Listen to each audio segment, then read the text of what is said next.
안녕하세요, 바리스타 눈누리입니다. 저번 시간에는 강의에 앞서 간단하게 프랜차이즈 커피를 맛보았는데요. 궁금하신 분들은 상단 알림을 통해 봐주시기 바랍니다. 오늘은 전문적인 강의에 앞서 간단한 커피의 유래에 대해서 알아보겠습니다. PD님은 언제부터 사람들이 커피를 마시기 시작했는지 아시나요?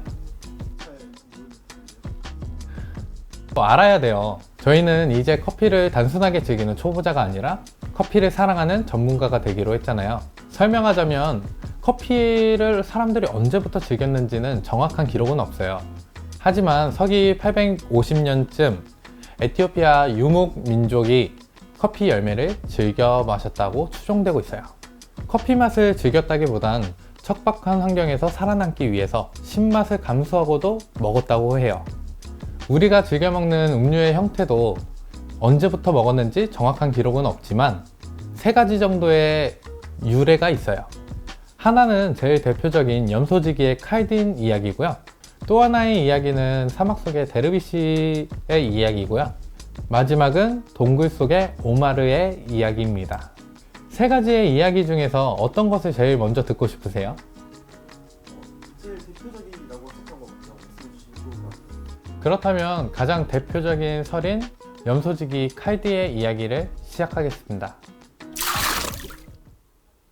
첫 번째 이야기, 염소지기 칼디의 이야기를 시작하겠습니다. 11세기 아비시니아 제국, 현재 에티오피아의 칼디라는 염소지기가 살았어요.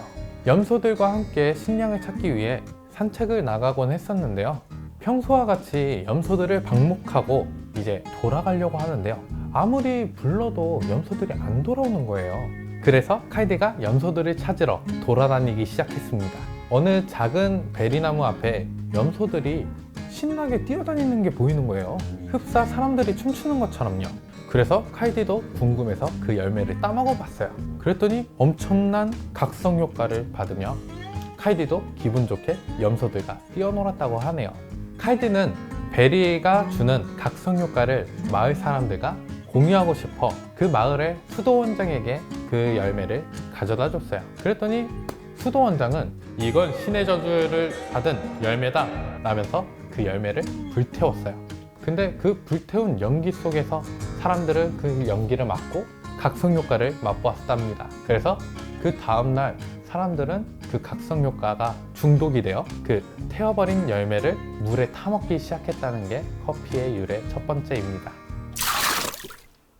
두 번째 이야기는 사막 속의 데르비시에 대한 이야기입니다. 데르비시에 대한 이야기는 중동에서 시작되는데요. 이슬람 종교의 한 데르비시가 적들에게 쫓겨 사막으로 쫓겨나게 됐습니다. 사막이다 보니까 음식을 구할 수도 없고 정처 없이 계속 걷기만 했던 거예요. 그러다가 한 작은 커피나무를 발견됐습니다. 왜 웃어요? 왜 웃어? 웃지 마요. 이 열매는 뭐지? 하면서 데르비시는 그 열매를 먹어보았는데요. 이게 너무 시다 보니까 이건 먹을 수 없는 건가? 라는 생각을 하다가 물에 한번 우려 먹어 봐야겠다 하면서 물에 우려 먹기 시작했습니다. 커피의 각성 효과를 받아 안전하게 사막에서 빠져나올 수 있었습니다. 이 효과를 마을 사람들과 공유하기 위해 데르비시는 고향에 내려와 마을 사람들에게 커피의 효능을 알리며 커피의 음료가 유명해졌다고 합니다. 마지막 이야기는 동굴 속의 오마르에 대한 이야기입니다. 오마르는 아픈 사람을 치료할 수 있는 능력을 가진 이슬람의 종교인이었습니다. 아픈 사람을 치료할 수 있는 능력을 가진 오마르를 두려워한 마을 사람들은 모카에서 추방시키고 오사브 동굴로 보내기로 결정하였습니다. 동굴로 보내진 오마르는 음식을 구하기 위해 돌아다녔고 커피나무를 발견하게 되었습니다. 먹어보니 맛은 너무 셨고 식감은 너무 딱딱했습니다. 그래서 오마르는 불에 구워 물에 우려 먹기 시작했는데요. 커피의 효과로 오마르는 동굴 속에서 살아남을 수 있었고 이 소문이 모카에 퍼지자 사람들은 추방을 취소하였고 오마르에게 돌아달라고 요청을 했다고 합니다. 이로써 마지막 이야기도 끝이 났습니다.